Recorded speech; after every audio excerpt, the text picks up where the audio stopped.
Olá, muito boa tarde. Estamos aqui juntos novamente. Para mim é uma honra e um prazer estar com vocês sempre. Falar a verdade, eu estou gostando muito desse trabalho com a mídia social. Eu consigo me aproximar mais de vocês. E eu vejo que dentro da psiquiatria, mais da metade do tratamento, uns 70% do tratamento, tem a ver com a informação, com um correto reconhecimento do problema e um correto reconhecimento da solução, obviamente. Então, a informação ela é importantíssima. Oi, Eva. Olá, boa tarde. Rinaldo. Rô Soares, sejam bem-vindos. Amanda Pink, seja bem-vinda. Boa tarde a todos. Boa tarde. Eu estou transmitindo ao mesmo tempo pelo Instagram e pelo Facebook, tá bom, gente? Aí, se alguém tiver com alguma dificuldade de conexão pelo Instagram ou pelo Facebook, tenta a outra opção. E nós estaremos falando hoje de transtorno bipolar.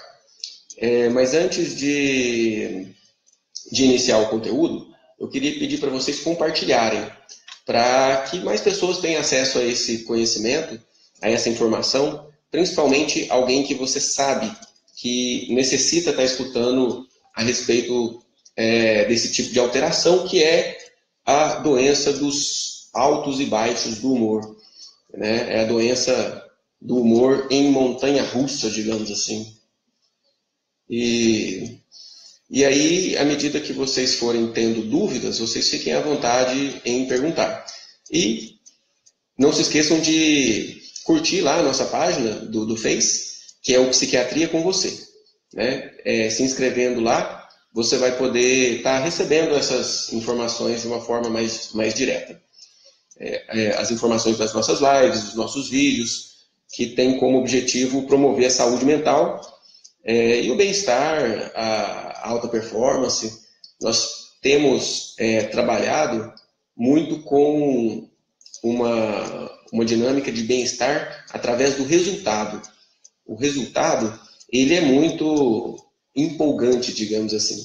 Então, a gente foca muito no resultado. Se tem um problema, tem que resolver. Se tem um objetivo, uma meta, vamos fazer por cumprir. E isso eu tenho trazido muito do coaching. O coaching tem me dado uma perspectiva muito mais pragmática. Porque antes a psiquiatria, ou a própria psicologia mesmo, tinha um desejo, um objetivo muito de reduzir o sofrimento. Hoje em dia, com abordagens de coaching, a gente tem como objetivo não só reduzir o sofrimento, mas ter resultados, produtividade, sucesso nos objetivos e metas, que é algo que acaba com qualquer depressão. Então, eu vou fazer uma introdução rapidinha sobre o transtorno bipolar e eu vou começar respondendo os questionamentos. Alguém já perguntou ali qual que é a diferença do transtorno bipolar e do transtorno de personalidade borderline ou emocionalmente instável. Eu vou explicar assim que eu te falar uma introduçãozinha rapidinha sobre o transtorno bipolar, para que vocês entendam exatamente o que é o transtorno bipolar. Oscilar o humor, ou seja, ter períodos de um pouco mais de alegria e períodos um pouco mais de tristeza, é inerente ao ser humano. Todos nós oscilamos o humor. Algumas pessoas oscilam demais. Entra em períodos em que não fica um pouco alegre, fica muito alegre. Entra num estágio que a gente chama de euforia, que é um estágio de energia exagerada, uma aceleração do pensamento, uma aceleração do discurso. A pessoa fala muito empolgado, às vezes fala alto, às vezes fala de conteúdos indiscretos, né, mais íntimos, que ele fica um pouco desinibido pela euforia e fala demais nesse momento de euforia. Né? Então, isso já falando do transtorno bipolar. A euforia já é algo patológico, já é algo que traz prejuízos e problemas. Ok? Então, a pessoa que tem o problema do transtorno bipolar tem períodos que geralmente são mais raros de euforia, que é uma alegria exagerada, um bem-estar excessivo, uma vontade de comprar um monte de coisa, uma aceleração do discurso, do pensamento, da atitude física, um aumento da energia, uma redução da necessidade de sono, ok? E muitas vezes oscila dentro de uma normalidade, sem maiores prejuízos, e tem fases em que oscila para baixo. Ou seja, quando fica triste, não fica um pouquinho triste, fica muito triste. Entra num quadro que chamamos de depressão mesmo, onde a pessoa experimenta um desânimo, uma falta de vontade de realizar as suas atividades, ela experimenta uma redução drástica da energia, do desejo. A pessoa apresenta uma tendência ao negativismo, ou seja, a pessoa sempre olha as coisas pelo pior aspecto. Então, quando a pessoa está deprimida, isso é da depressão bipolar e da depressão unipolar também. Porque existem pessoas que nunca entram em euforia, oscilam em normalidade e entram em depressão, normalidade e depressão. Essas pessoas têm o que a gente chama de transtorno depressivo ou transtorno unipolar. Hoje a gente está falando dos transtornos bipolares, é que tem a questão do período de euforia, que é a alegria exagerada, ou hipomania, que é uma euforia menos intensa. Então, quem oscila entre um polo de euforia e um polo de depressão tem o que a gente chama de transtorno bipolar do humor. Só que isso também não é nada de outro mundo ou uma notícia tão ruim, porque desde a normalidade é oscilar. Então, algumas pessoas que oscilem um pouco acima entram numa hipomania, ou um pouco abaixo entram em períodos de um pouco mais de irritabilidade ou tristeza, e não tenha grandes prejuízos com isso, muitas vezes passam uma boa parte da vida sem tratamento, sem maiores problemas. Então, hoje em dia, a gente fala em transtornos do espectro bipolar, porque existem vários graus de gravidade da doença. Então, tem pessoas que oscilam muito pouco, além da normalidade. E aonde que é a normalidade, gente? A normalidade é onde não haja sofrimento. Olá, boa tarde, Elisângela. Oi, Samira. Samira, minha prima linda. Beijo. Bom demais ter você aqui. Então, o período de euforia, ele caracteriza, né, com esse excesso de energia e depressão com excesso de tristeza. E o espectro bipolar quer dizer que existem vários graus de gravidade. A questão de o que realmente o critério para patológico e doença, de patológico e normalidade, ou doença e normalidade, ele é um critério baseado no sofrimento. Então, se a pessoa tem uma euforia, uma alegria exagerada, e compra uma coisa que depois se arrepende, fala uma coisa que não devia, se compromete de alguma forma, se envolve com abuso de bebidas alcoólicas, drogas, acidentes, isso é prejuízo. Se a pessoa tem um estado de rebaixamento do humor, que a pessoa não consegue trabalhar direito, não consegue se concentrar no que está fazendo, fica irritada e muitas vezes não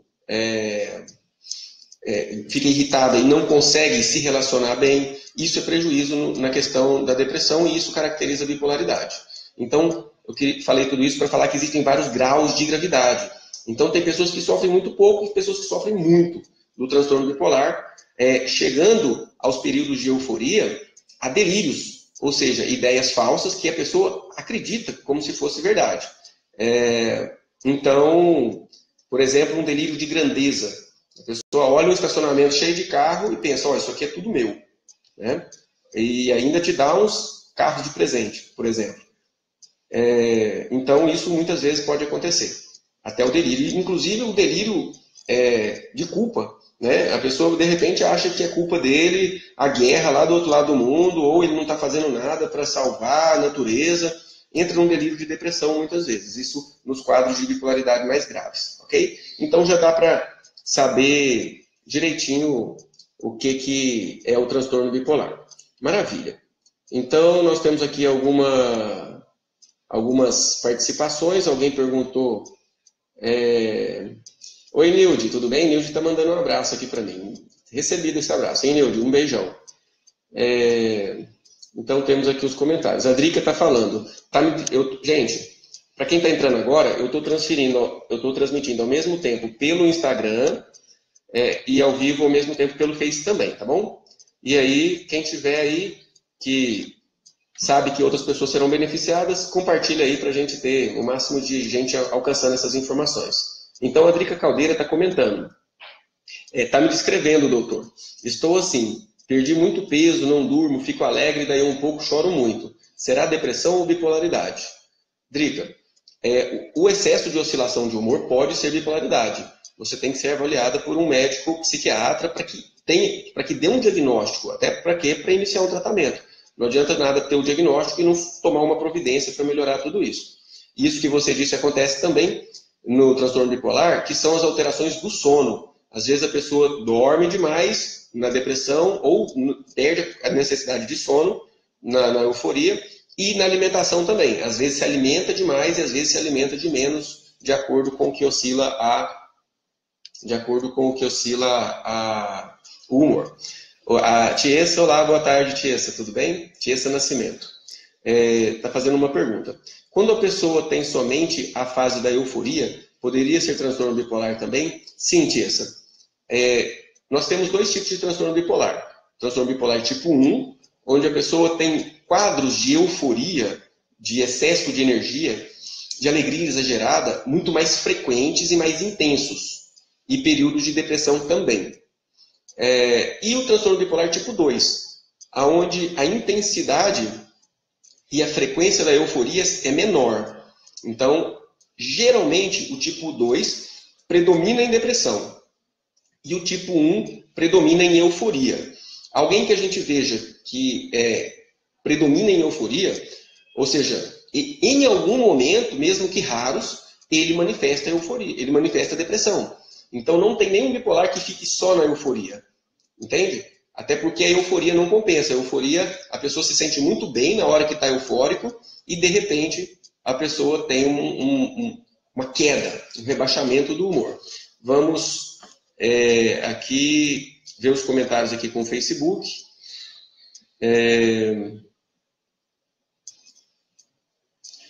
Elisângela está perguntando, transtorno afetivo bipolar é a mesma coisa de bipolaridade? Sim, é a mesma coisa. Transtorno afetivo bipolar, bipolaridade, ou transtorno afetivo do humor.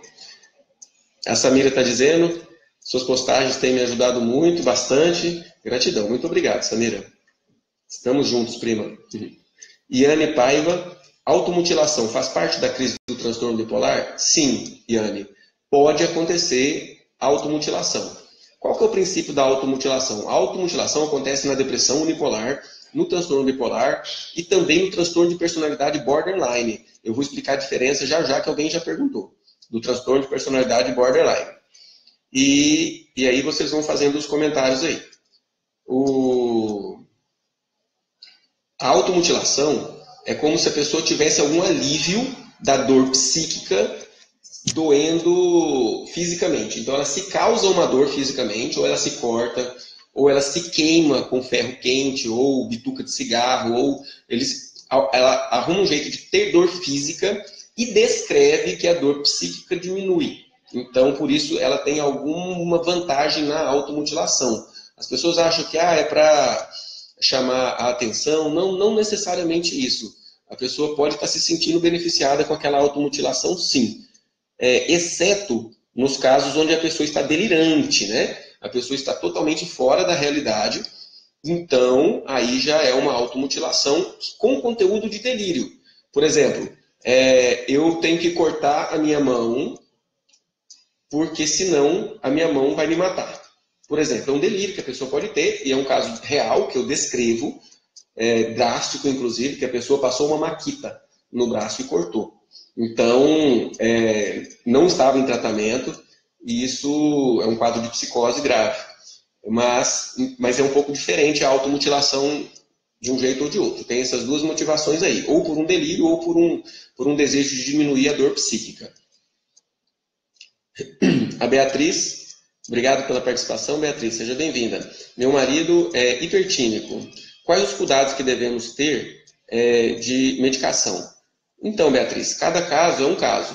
Em relação à medicação, as pessoas respondem de forma muito diferente. A melhor medicação em relação à eficiência é o lítio. certo? Só que o lítio, ele tem algumas efeitos colaterais. Os efeitos colaterais do lítio são frequentes, que é ganho de peso, inchaço, algumas alterações cutâneas podem aparecer, mas para a pessoa que não tem nenhum efeito colateral com o lítio, ele é maravilhoso na resposta, ou seja, na melhora. E aí a gente usa outras medicações também, que são os estabilizadores de humor. São as medicações que seguram para não entrar na euforia e seguram para não entrar na depressão, na tristeza. Então ele estabiliza o humor, aquele alto e baixo, aquela montanha-russa fica menos intensa, ok? E aí a pessoa não tem períodos de euforia demais, nem de depressão demais. E aí são carbamazepina, topiramato, e lamotrigina, são várias as medicações que usamos, o divalproato. Então, vamos vendo aqui os comentários. Estou passando aqui o Instagram, que o celular está aqui em cima do computador. A Drica está falando, perdi 18 quilos, uso Lexotan, 6 miligramas, e não durmo, às vezes 2 ou 3 horas, somente o meu médico já trocou 3 vezes a medicação. Então, Drica, o que acontece? O Lexotan, ele é um benzodiazepínico, né? O benzodiazepínico é um tarja preta. O tarja preta, ele pode causar dependência e diminuir memória. Esse é da família do diazepam, do clonazepam, que é o Rivotril, né? O alprazolam, o famoso frontal. Então, são medicações que a gente evita usar no tratamento.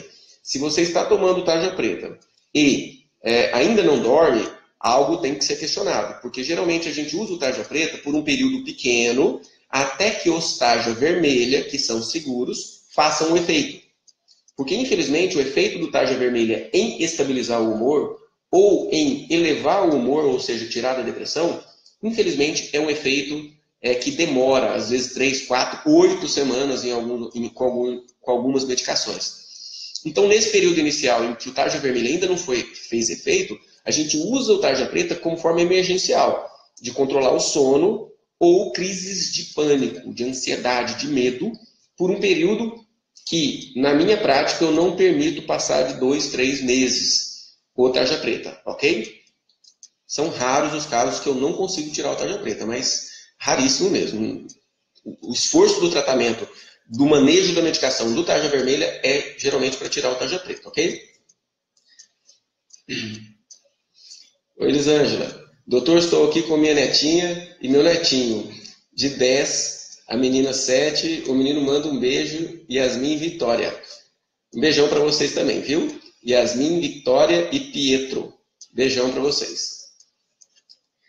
A Yane está falando aqui, pelo Facebook. Yane, muito obrigado pela participação.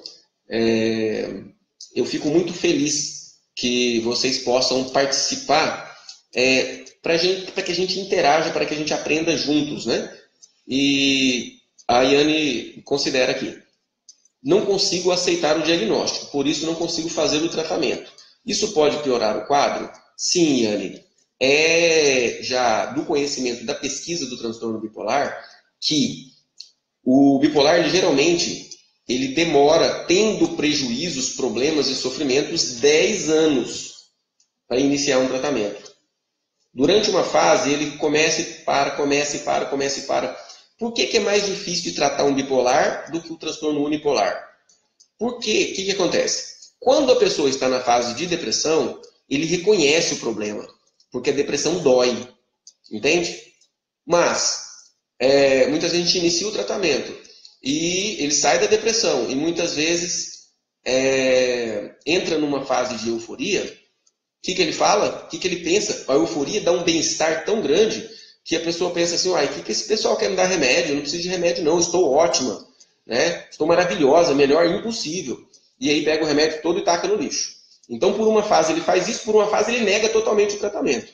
Mas quando os prejuízos vão aumentando, né, muitas vezes o envolvimento com bebida alcoólica, né, com problemas gerais, ou seja, dificuldade de parar e ter produtividade no trabalho, dificuldade de relacionamento, término de casamentos, né? Aí a pessoa para pensar, nossa, eu acho que eu preciso mudar, eu acho que eu preciso fazer alguma coisa, e aí é onde ele procura ajuda. Geralmente o bipolar demora 10 anos negando o diagnóstico antes de aceitar o tratamento e ter o benefício do tratamento, que é muito benéfico. Alguém aí que está em tratamento e quiser dar o seu depoimento em relação aos benefícios do tratamento, fiquem, por favor, à vontade. Sejam bem-vindos. Kelma, boa tarde. João Igor Marques, meu querido amigo, como é que tá? Não sentir saudade de nada e ter ninguém é normal? Não fazer planos para o futuro e nem ter ambição também é normal? Olha, Kelma Nunes, muito obrigado pela participação. Seja bem-vinda aí à nossa página. O não querer nada, não ter perspectiva de futuro, geralmente está associado a um quadro patológico de depressão. Geralmente a gente, desde criança, eu quero isso, quero aquilo, a gente tem um desejo.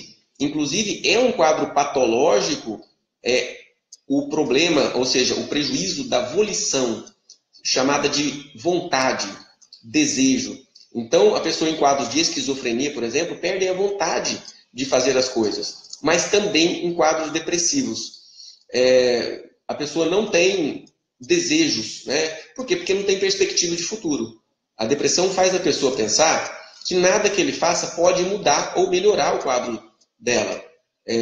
Seja a depressão unipolar ou a depressão bipolar, tanto uma quanto a outra.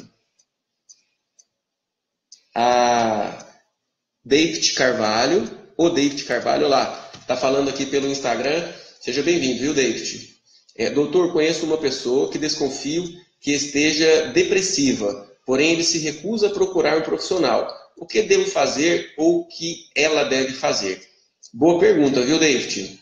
Boa pergunta. Porque se a própria pessoa não se percebe com o problema, ou se percebe com o problema na hora da depressão e na hora da euforia e acha que não tem problema nenhum, como que eu posso ajudar essa pessoa? Tem um limite aí dessa ajuda. Obviamente, se a pessoa entra num quadro de delírio, um quadro mais grave, em que ele oferece risco a si ou a terceiros, ele pode ser levado a um tratamento compulsoriamente, né? Mas a pessoa tem a sua liberdade de não se tratar quando isso não afeta tanto a vida. Quando ele não oferece risco à vida de ninguém, né? Ele pode passar a vida inteira tendo as oscilações de humor, convivendo com isso, batendo no peito e falando, eu não preciso de remédio. Que geralmente isso é uma coisa que muitas vezes afasta a pessoa do tratamento. O desejo de ser autônomo, isso é nobre.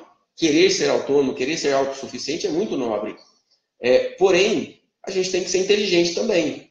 Eu posso, por exemplo, ir andando daqui até na minha casa. Eu tenho pernas, eu posso ir andando. Mas eu tenho um carro que ele me leva mais rápido, mais fácil, mais seguro. E eu posso pagar por esse carro, eu posso pagar o combustível e estou lá dentro dele.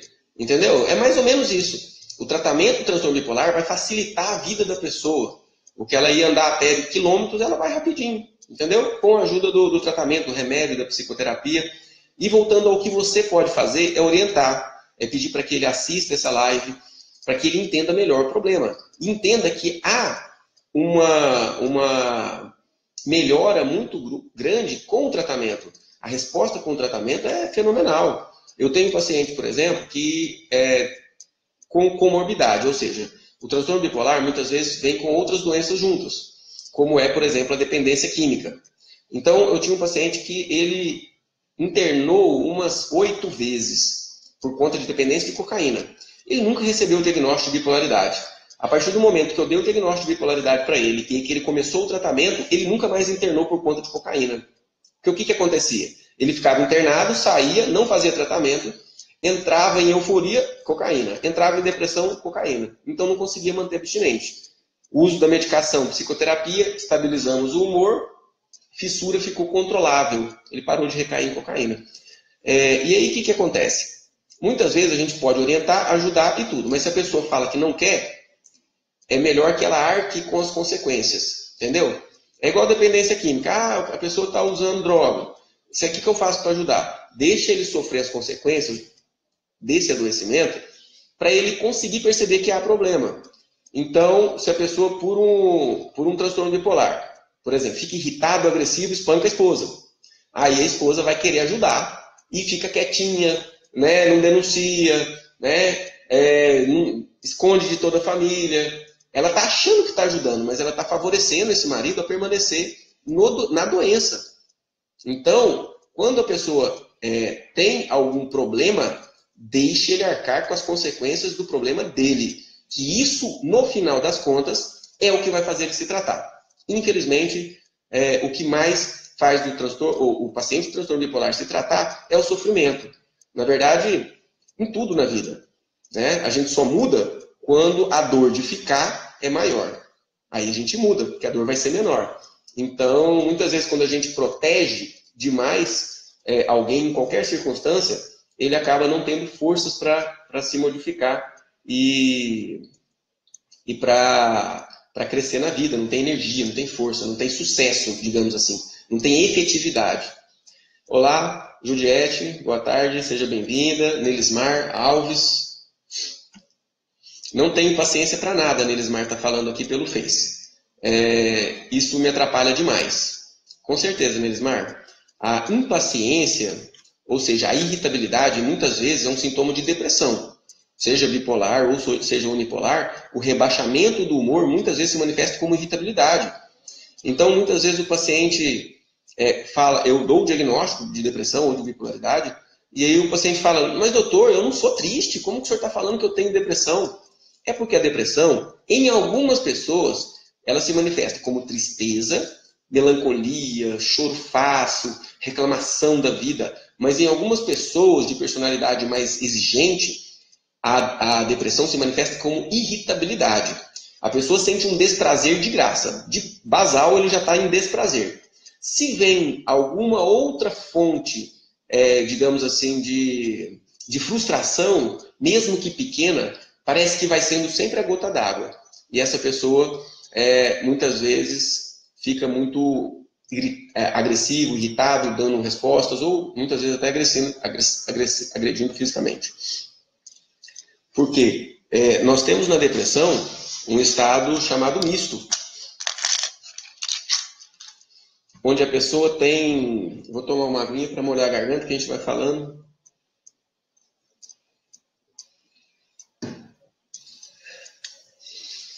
Então, muitas vezes a pessoa que tem um transtorno bipolar manifesta um estado misto, onde ele tem, ao mesmo tempo, o excesso da energia da euforia e o desprazer da depressão. Aí, ó, é agressividade, é violência quase sempre. Quase sempre. A Sandra está falando aqui, estou em tratamento do transtorno bipolar e síndrome de pânico. Seja bem-vinda, Sandra. Obrigado pela participação. Na psiquiatria, toda doença mental, ela vem da extrapolação, da exacerbação de uma função psíquica normal. Então, por exemplo, ter um pouquinho de ansiedade, de preocupação, normal. Agora, ter medo e ficar sofrendo com isso de uma forma intensa, não é normal, ok? Então, oscilar o humor, normal. Oscilar demais o humor, não é normal. Então, como são funções psíquicas existentes em todos nós, a regra em psiquiatria é a comorbidade. O que é comorbidade? É a pessoa apresentar mais de um problema ao mesmo tempo. Então, por exemplo, depressão sozinha, raríssimo aparecer. Ansiedade sozinha, raríssimo aparecer. A maioria manifesta depressão com ansiedade, bipolaridade com ansiedade, bipolaridade com pânico, depressão com pânico, né? A esquizofrenia muitas vezes vem com sintomas de depressão, por exemplo, né? Ok? Então, deixa eu ir passando aqui os comentários aqui pelo Instagram. Para quem entrou agora, deixa eu esclarecer que eu estou transmitindo ao mesmo tempo, ao vivo, pelo Instagram e pelo Facebook, tá bom? E aí, quem está aí nos acompanhando, clica aí no botãozinho de compartilhar, manda para os seus amigos aí, às vezes terão muitas pessoas que vão se beneficiar com essa informação aqui, tá bom? Rinaldo Balzon, coach está aí. Você acha que nos médicos ficamos um pouco para trás? Nós médicos ficamos um pouco para trás? Não esquece a diferença de borderline e bipolar. Desculpa, Rinaldo, realmente eu estava esquecendo já. Qual que é a diferença do transtorno bipolar para o transtorno de personalidade borderline, ou também chamado emocionalmente instável? Uma coisa é oscilar o humor. O humor é o grau de alegria ou de tristeza. Ou seja, e ele vem do nada. Um belo dia ele acorda bem, outro belo dia ele acorda mal. Acorda bem, bom dia todo mundo, maravilha. Na parte da tarde ou da noite, não quero mais, não estou bem e tal. Ou seja, não tem motivo para oscilar o humor. Então, bipolaridade oscila o humor por uma desregulação dos neurotransmissores. E são esses neurotransmissores que são reequilibrados com o uso da medicação. Então, a oscilação veio do nada. Então, o transtorno bipolar responde muito bem com remédio porque estabiliza o humor. Já o transtorno de personalidade, borderline, a pessoa tem uma grande intolerância a pequenas frustrações. Ou seja, uma negativa pequena é como se fosse uma tragédia. Então, a pessoa reage com muita dor, com muito sofrimento a pequenas contrariedades. Então, muitas vezes, quem tem o transtorno de personalidade borderline, a pessoa olha feio para ele e a pessoa já se sente muito ofendida, muito mal com aquilo, ou fala alguma coisa meio sem querer e a pessoa fica... quem tem o transtorno bipolar, aliás, o transtorno de personalidade borderline, tem uma dificuldade muito grande em lidar com conflito e principalmente com negação, com frustrações. Eu quero, não posso. Para a personalidade borderline é bem difícil. E, infelizmente, o transtorno de personalidade borderline, Rinaldo, não responde muito bem com remédio. O transtorno de personalidade borderline, ele responde muito bem com psicoterapia. Terapia com psicólogo. 1 hora, 1 vez por semana, com um bom terapeuta, terapias holísticas, tem mostrado excelentes resultados na personalidade borderline, renascimento, constelação familiar, regressão de memória, né? A Eva Herr, parabéns pelo seu trabalho. Muito obrigado, Eva. É um prazer estar aqui com você. Beatriz. Eu não vou entrar muito nas particularidades das medicações, não, tá, Beatriz? Mas para nível de estabilização do humor, não tem muita diferença, não, entre o divalproato e o ácido valproico.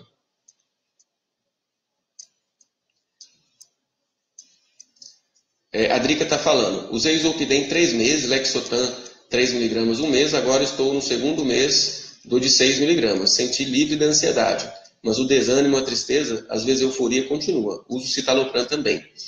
Sim, Drica, o objetivo do tratamento é uma resposta plena, ou seja, pelo menos 80% ou 90% daquilo que te incomodava tem que parar de incomodar. Entende? Se tem algo incomodando ainda, tem que ser feito alguma coisa. Gente, mas nem sempre é o remédio. Muitas vezes a gente troca medicação de todo jeito. Enquanto a pessoa não faz uma boa terapia, ela não melhora. Porque todo adoecimento mental tem 2 causas básicas, que é uma causa neurobioquímica, que é onde o remédio age e ajusta. E tem uma causa psicológica, que tem a ver com conteúdos da infância, que tem a ver com crenças limitantes, que tem a ver com conteúdos subconscientes. A pessoa nem sabe por quê e está triste. Tem um conteúdo subconsciente ou uma questão neurobiológica agindo de uma forma inadequada. Ok? E aí nós temos um tratamento que ele tem que ser bem amplo. Né? Então, já iniciando do tratamento, já que a Drica falou aí do remédio, tá, Drica? O tratamento para todas as doenças mentais, segundo a minha perspectiva,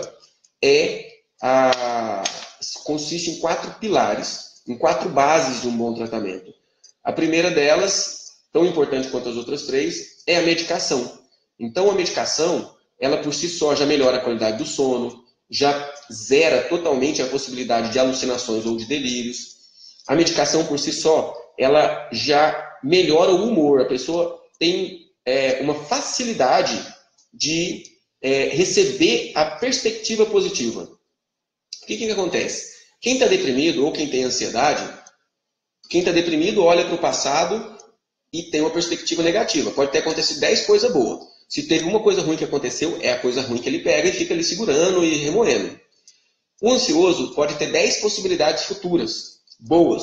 Se tiver uma possibilidade futura ruim, ele pega a possibilidade futura ruim e segura. O que acontece é que isso é do adoecimento. A pessoa não tem muito controle sobre isso. A pessoa tem uma tendência ao negativismo. O que acontece com o remédio é que ele abre uma janela, digamos assim, de positivismo para a pessoa. O remédio abre uma oportunidade para o pensamento positivista entrar. Uma pessoa em crise franca de depressão ou numa crise de ansiedade, você chega e fala lá, não fica triste não, ou se acalma, não precisa ficar assim, dá até mais raiva na pessoa. Porque isso não entra na cabeça dela naquele momento por conta do adoecimento. O remédio abre uma janela de positivismo, ou seja, as propostas positivas de leitura de realidade conseguem entrar com um pouquinho mais de facilidade. E aí é onde entra a segunda parte do tratamento, que é a psicoterapia, terapia com psicólogo, com terapeuta, terapia holística, né? Que vai trazer um processo de releitura da realidade passada, presente e futura e reformulação dos princípios, reformulação dos comportamentos. Então, a psicoterapia vai ajudar a pessoa a, digamos assim, escolher os melhores conteúdos, mapear suas emoções, escolher, gente, olha só, as pessoas têm emoções relacionadas com crenças, relacionadas com comportamentos. Então, as terapias, elas ajudam a gente, né, e eu sou terapeuta também, e eu me submeti à terapia cognitivo-comportamental por 3 anos, depois as psicoterapias holísticas, me trato até hoje com elas, é um processo terapêutico contínuo que nós nos encontramos. Então, as psicoterapias, elas complementam demais no tratamento. Não dá para botar toda a responsabilidade de um tratamento tão complexo na medicação. Então, o remédio, a psicoterapia para releitura. A terceira parte do tratamento é atividade física aeróbica, ou seja, suar a camisa, respirar ofegantemente, 40 minutinhos, 3 vezes por semana, libera no cérebro o mesmo neurotransmissor que o remédio libera. Inclusive na mesma intensidade, segundo alguns estudos. Estou falando do remédio antidepressivo. Então, é antidepressivo e ansiolítico fazer atividade física aeróbica, ok? E a quarta parte do tratamento, não menos importante que as outras 3, também baseada em evidências científicas e estatísticas, é frequência na religião. Quem frequenta uma religião uma vez por semana tem um fator de proteção para depressão e para ansiedade. Aí alguém numa última live falou, não fala religião não, fala espiritualidade. Tudo bem, a espiritualidade ela é maravilhosa, a espiritualidade é uma manifestação e um fator de proteção também. Mas as pesquisas mostraram que quem frequenta uma casa religiosa tem um fator de proteção mais intenso, mais grave, mais forte, digamos assim. Talvez pela sociabilização, talvez alguma energia de dentro da casa religiosa seja preventiva, né? Então a gente usa isso como parte do tratamento: remédio, psicoterapia, atividade física e religião. Se fizer essas 4 coisas, a chance de melhorar é altíssima. Agora, se a pessoa vem, toma só um remédio e acha que vai melhorar a vida toda, é complicado. Às vezes melhora muito. E isso depende muito de uma predisposição neurobioquímica de responder bem ao remédio. Tem pessoas que respondem muito bem, pessoas que respondem muito mal. Tem pessoas que na primeira medicação muda da água para o vinho, tem pessoas que a gente dá 10 medicações e não melhora. Né? Felizmente, os resistentes são bem mais graves. Xande Paixão, seja bem-vindo, meu amigo. Como é que tá a luta aí? Tudo bem?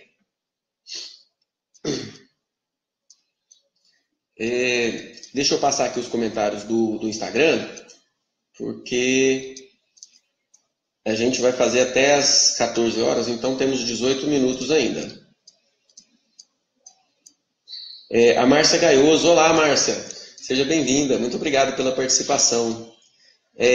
Você usa os medicamentos Physioquantic? Não, ainda não tenho essa abordagem, mas eu ouvi falar e sei que é algo promissor. Né? Vou até estudar para ver até que ponto a gente pode agregar isso. O que a gente sabe é que cada vez mais a perspectiva quântica ela está favorecendo o tratamento. Porque se eu paro para pensar que as situações difíceis que eu vivo não têm a minha responsabilidade, ou seja, não são culpa minha, eu me sinto uma vítima. E se sentir vítima, deprime demais, desanima demais. A partir do momento que a física quântica vem e fala, tudo que você pensa gera a sua realidade. Mas eu fui assaltado, isso foi gerado pelo meu pensamento? Foi. É porque o que acontece? Nós temos 10, talvez uns 10%, 5 a 10% do nosso psiquismo consciente. 90, 95% dele inconsciente. E é esse psiquismo inconsciente ou subconsciente que tem a ver com o eu integral, ou seja, com o eu que resume todas as minhas experiências ao mesmo tempo, sem considerar tempo, entende? Eu passo a me responsabilizar por tudo que me acontece. E aí eu começo a tomar uma providência e vejo que eu não sou vítima, que na verdade é tudo uma questão de causa e consequência. Só que isso traz uma perspectiva maravilhosa, que é a perspectiva de você poder mudar a realidade que está à sua frente, através do quê? Das propostas de pensamento positivos, no sentido de determinar mentalmente o que eu quero que aconteça. Entende? Então, em vez de ficar pensando no que eu não quero que aconteça, que eu vou estar atraindo, eu vou pensar o que eu quero que aconteça. E pensar, verbalizar, escrever, desenhar. Ok? Olá, Joana Dark, Flávia, sejam bem-vindos, viu? Muito obrigado mesmo. Obrigado, Rinaldo. Perfeito, está ótimo. Estamos juntos aí.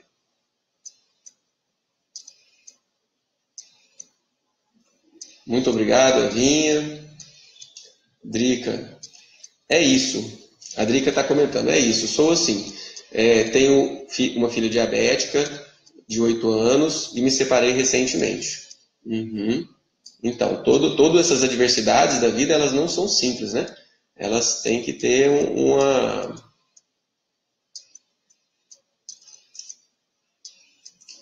Então, o Rinaldo está comentando aqui que existe uma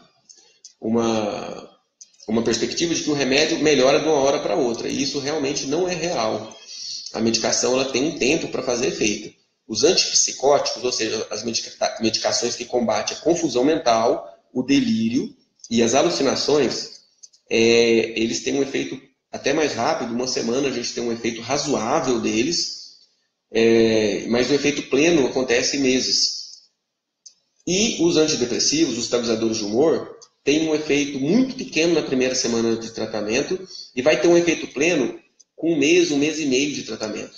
Então, muitas vezes a pessoa inicia um tratamento, não está informado disso, às vezes passa 5 dias, 6 dias, não melhorei nada, nossa, esse remédio não presta, joga fora. Então é por isso muito importante que o médico, quando passa a medicação, esclareça. Olha, o remédio vai te ajudar, mas vai demorar um pouquinho. Para melhorar rápido, na hora, a gente vai usar o quê? Um tarja preta. Quando tem insônia ou pânico, ou medo. Quando não tem, nem precisa de tarja preta, ok? Mesmo assim, quando usa os benzodiazepínicos, que são os tarja preta, é por período bem pequeno mesmo. Na verdade, por que o tarja preta vicia? Porque ele é bom demais. Em que sentido? A pessoa toma, ele tem alívio da tristeza, assim, da tristeza não muito, mas também. Tem alívio da ansiedade e do medo. E causa uma certa ondinha. Causa tipo um prazerzinho, entendeu? Por isso que ele vicia. Então ele é muito eficiente para cortar o sintoma na hora, mas depois a gente acaba tendo a volta dos sintomas. Por isso que não dá para sustentar um tratamento medicamentoso na base do tarja preta. Até porque fica insustentável. Você viu a Drica falando? A Drica ela tomou 3 miligramas um tempo, depois passou para 6 miligramas. Ou seja, os tarja preta, eles têm uma característica de tolerância, ou seja, há a necessidade de aumentar a dose no decorrer do tempo, para que a pessoa consiga o mesmo resultado. Né? Igual droga. Né? Quando a pessoa começa a usar uma droga, ela usa um pouquinho e já tem onda. Depois tem que usar uma droga maior. É por isso que eles são tarja pretas. Ou seja, é por isso que eles são controlados. É porque eles viciam. Ok? Então só eles têm um efeito imediato e rápido.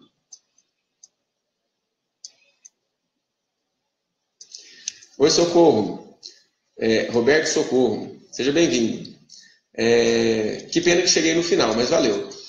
Socorro, essa live ela vai estar gravada no Facebook, tá? Na minha página, Psiquiatria com Você, e no Instagram durante 24 horas. Ela vai estar salva aí para vocês assistirem a qualquer momento. Ok?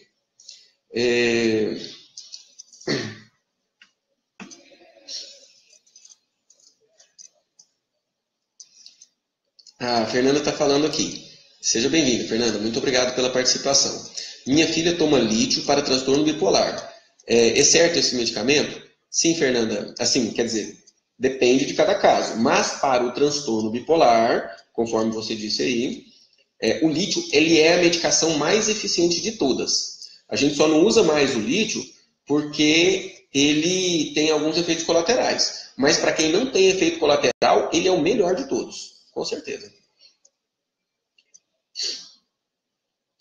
E aí a Elisângela está dando um depoimento aqui. Meu filho foi diagnosticado com transtorno paranoico. Teria alguma coisa com bipolaridade? Ele não tem ânimo, não quer trabalhar, desânimo total. Tem percebido, mesmo sendo leiga no assunto, que esses transtornos geralmente são hereditários. Meu pensamento está correto. Corretíssimo, viu, Elisângela? A gente não falou muito das causas do transtorno bipolar. Na verdade, falei, né? Que tem uma causa neurobioquímica. Eu esqueci de falar que ela é genética. Ela é definida geneticamente. Sem dúvida alguma, filho de pais com problemas de ansiedade ou depressão tem uma maior chance de ter algum transtorno. Inclusive, não o mesmo. Pode ter uma chance maior de ter um transtorno diferente. Mas dentro dos transtornos mentais, eles se permutam nas gerações. Ok?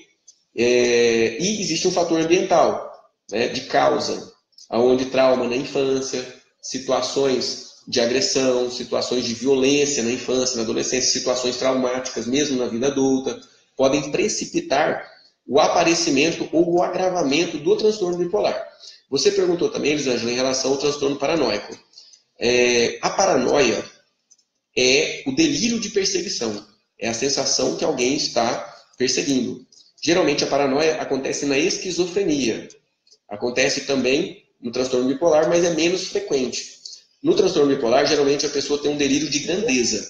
Eu posso, eu sou dono disso, sou dono daquilo, estou comprando, né? E aí é onde muitas vezes, faz um monte de negócio que dá errado porque se empolga demais. Então, geralmente é um delírio de grandeza. O delírio de perseguição, ele é mais comum na esquizofrenia. E aí, o que acontece?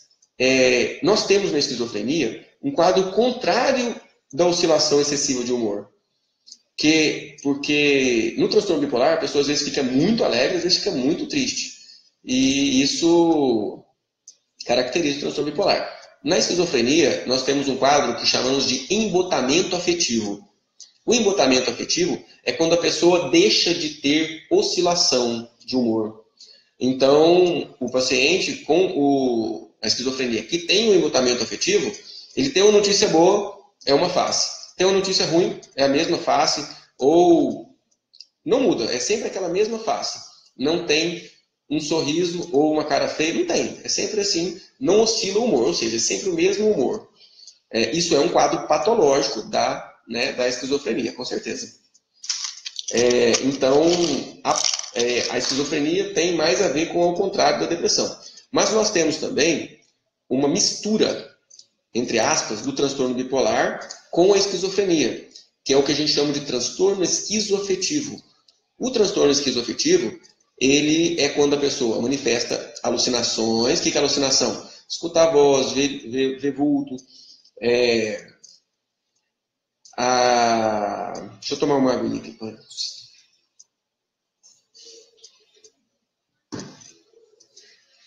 Então, o transtorno esquizoafetivo é quando a pessoa manifesta os sintomas da esquizofrenia, que é alucinação, confusão mental, delírio, de perseguição principalmente, e manifesta junto também alterações do humor, seja para depressão, predominante em depressão muito intensa, ou seja predominante em euforia, ou seja oscilando. O transtorno esquizoafetivo é um quadro bem grave. O quadro de transtorno esquizoafetivo é mais grave do que o quadro, geralmente mais grave do que o quadro de transtorno bipolar, e menos grave do que a própria esquizofrenia. Então, Zona Dark está me dando os parabéns, muito obrigado, fico muito feliz de você estar gostando. Na verdade, eu preparo esse material aí com muito carinho e é para vocês mesmo. Cada dia melhor suas lives. Muito esclarecimento. Muito obrigado, Eva.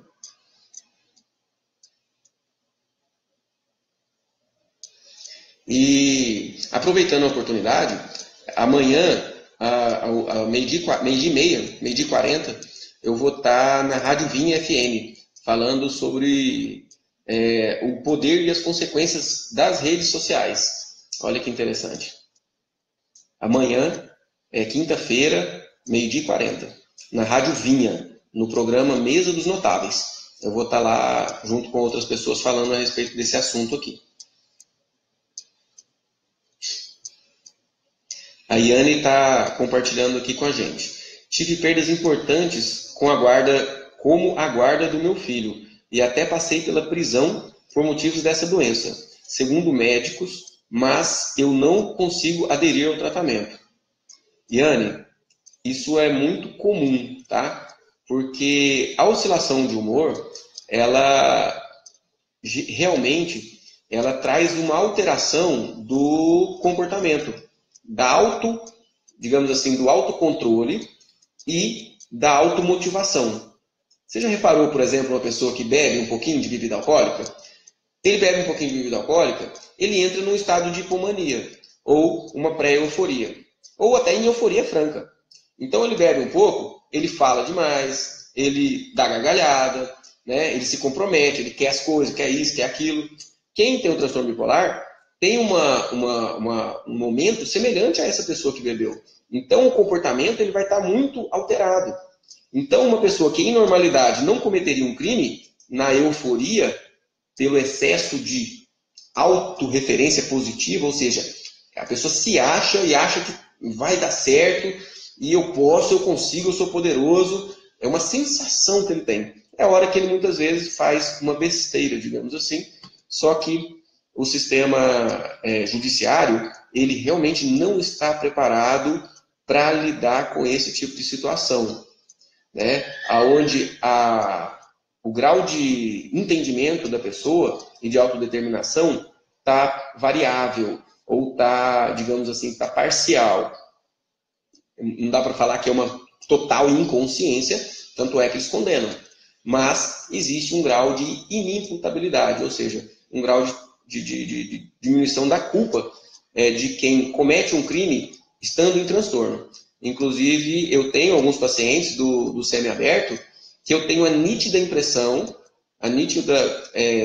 de que, se eles tivessem feito o tratamento desde o começo da vida, eles não teriam se envolvido na criminalidade.